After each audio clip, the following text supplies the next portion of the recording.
بسم اللہ الرحمن الرحیم الحمد للہ والصلاة علی اہلہا۔ سوشل میڈیا پر رائج روایات کی تحقیق سلسلہ نمبر 78۔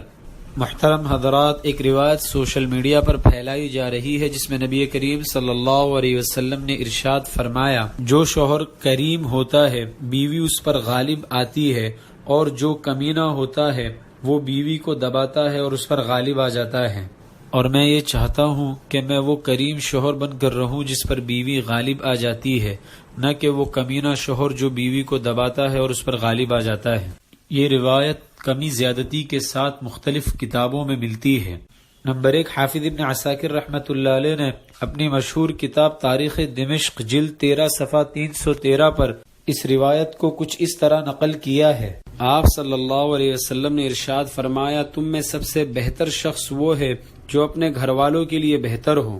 اور میں اپنے گھر والوں کے لیے سب سے بہتر ہوں۔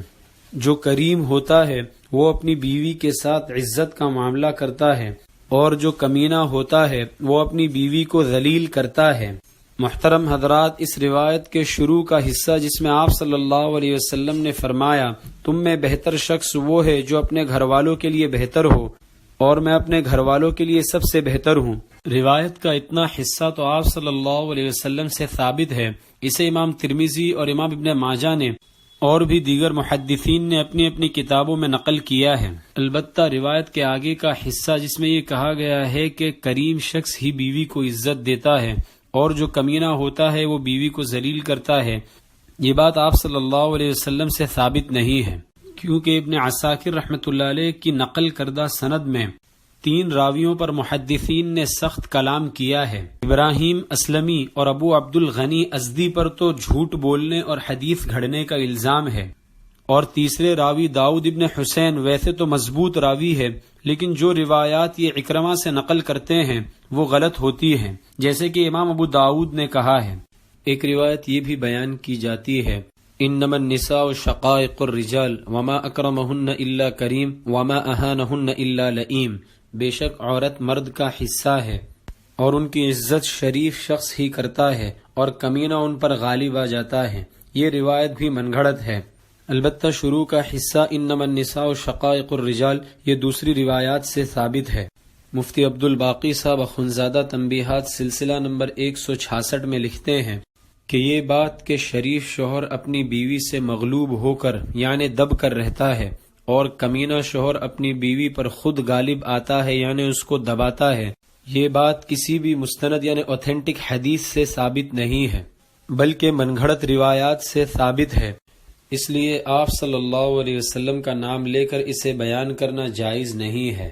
اس کے علاوہ کچھ روایات ایسی بھی ملتی ہے جن میں فی الجملہ عورتوں کے غالب ہونے کا ذکر ہے، جیسے بخاری شریف کتاب المظالم حدیث نمبر 2468 میں حضرت عمر رضی اللہ تعالیٰ عنہ فرماتے ہیں کہ ہم قریش والے عورتوں پر غالب رہتے تھے، لیکن جب ہم انصار کے پاس آئے تو دیکھا کہ ان کی عورتیں ان پر غالب رہتی ہیں۔ اس کے علاوہ ابن ماجہ کی ایک روایت میں ہے کہ آپ صلی اللہ علیہ وسلم حضرت ام سلمہ رضی اللہ عنہا کے گھر نماز پڑھ رہے تھے، آپ کے سامنے سے عبداللہ یا عمر بن ابو سلمہ گزرے، آپ صلی اللہ علیہ وسلم نے ہاتھ سے اس طرح اشارہ کیا تو وہ لوٹ گئے، پھر حضرت زینب بنت ام سلمہ آپ صلی اللہ علیہ وسلم کے سامنے سے گزرنے لگی، آپ صلی اللہ علیہ وسلم نے اپنے ہاتھ سے دوبارہ اشارہ کیا، لیکن وہ لوٹنے کے بجائے گزر ہی گئی۔ جب آپ صلی اللہ علیہ وسلم نے نماز پوری کی تو ارشاد فرمایا، ہن اغلب، یہ عورتیں غالب آ جاتی ہیں۔ دیکھیے سنن ابن ماجہ جلد 2 صفحہ 100۔ شیخ طلحہ بن بلال منیار حفظہ اللہ لکھتے ہیں کہ حدیث شریف میں غالب یعنی عورتوں کو دبا کر رکھنے والے کے لیے کمینے جیسے الفاظ، اور مغلوب یعنی عورتوں سے دب کر چلنے والے کے لیے شریف اور کریم جیسے الفاظ وارد نہیں ہیں۔ جن روایات میں عورتوں کے غالب ہونے کا ذکر ہے ان میں محض یہ حقیقت بیان کی گئی ہے کہ عورتیں غالب آ جاتی ہیں۔